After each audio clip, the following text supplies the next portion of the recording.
Ethan Morton, raise your hand. We'll get mics to you. Casey, go ahead.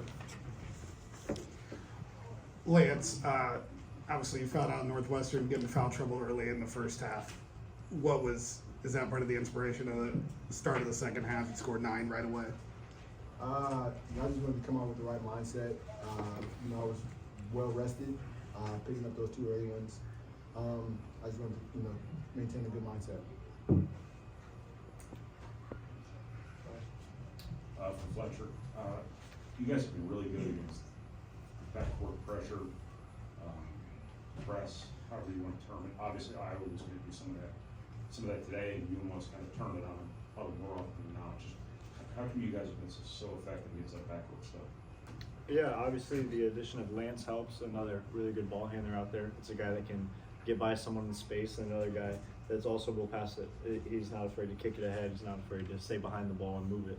And then when you got another ball handler, Ethan, coming off the bench, it's just 3 to 4 to 5 ball handlers out there that all can beat the press. And when you can space them out and you got Z down low that they got to worry about, it's pretty tough for them. Fletcher, you said Friday, if it wasn't for turnovers, only 8, and one of those was in the final minute tonight. Is this more indicative of what this team can do when you take care of the basketball? Yeah, for sure. You see that lead from around 8 or 10 or 12, just go up to 20, then to 30. And when you're not turning the ball over, you're taking care of it, and you're out rebounding them, it's pretty easy to get those runs and get those leads up to 20 instead of back to 5. And Ethan, when you look at this team, is this maybe the most complete performance of the season from start to finish? Yeah, I would say so. You could throw some of those games in Maui just because they might have been a little bit closer, but I think we had some pretty complete games. But I think from a defensive standpoint, we played 2 really good halves, and we did a good job of not getting chaotic in the second half. They kind of tried to turn it up a little bit at the start, and credit to Lance, he took exactly what we said in the locker room about them coming out and pressuring, and he just flipped it on them. We just continued to get easy shots. That's a credit to our guys because, when you get a lead like that, people can get thirsty, people want to get theirs, but everybody just wanted to keep playing the right way. So it was a really good job by everybody. Hey, Ethan, you seem very intent to drive from the wing into the paint, play inside out that way. Why was that so important for what they were doing defensively? I just think we have so many great players on this team. Sometimes you got to make a choice.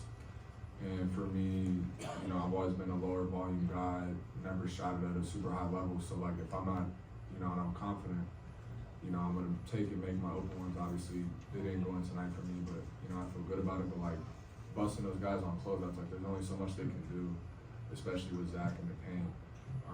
So just making plays for guys, and kind of taking what they gave us. They were pretty spread out just from the press, so it was kind of there most of the night. Ethan, question for you. Tonight you had 4 rebounds, 5 assists, 1 block. Mm-hmm. You kind of just mentioned when a team gets a big lead like that, guys kind of start hunting for their own shots. Is that where you kind of feel your role is with this team this year? I'm just always going to make the right play and just do whatever we need. It doesn't really matter, who we're playing. I think I've shown that I can kind of fill a lot of different roles in my time here. So just being able to adapt, but just making the right plays. Like I said, we have too many good players on this team for me to not want to make plays for guys. And they do a good job of encouraging me to be aggressive too.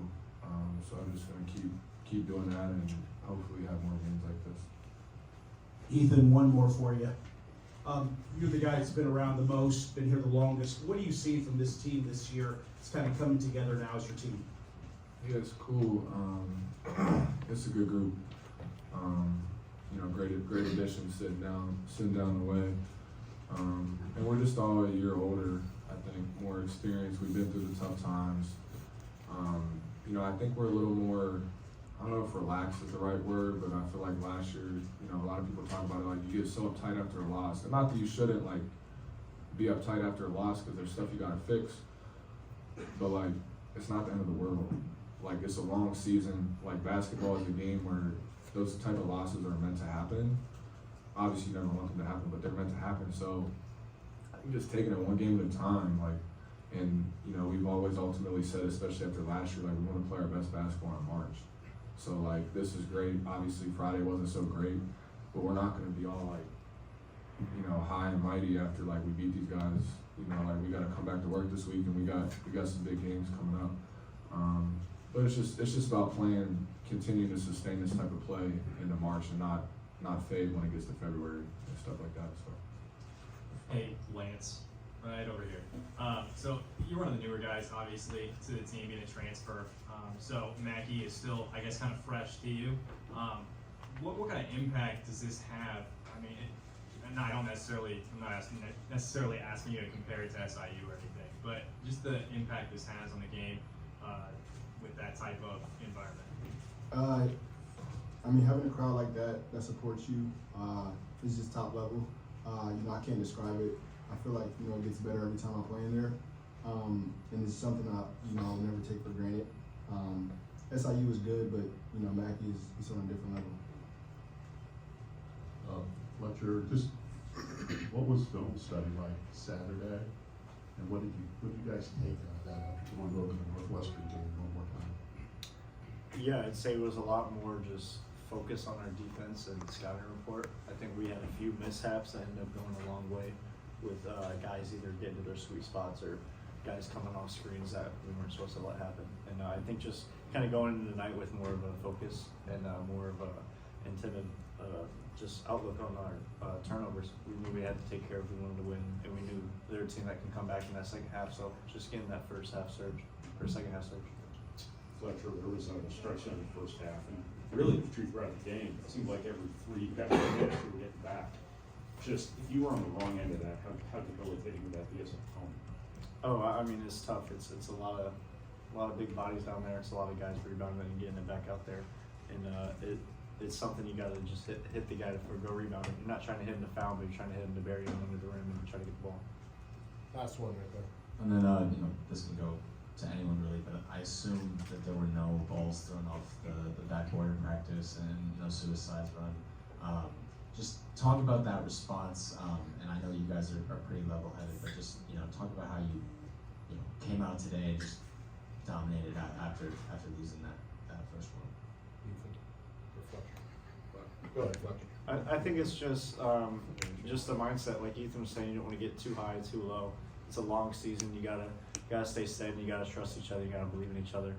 I think going into practice next day, you got another Big Ten game. Whether it's bottom of the Big Ten team or top of the Big Ten team, you gotta get a win, and we want another ring, and that's what we're fighting for right now. Anything else?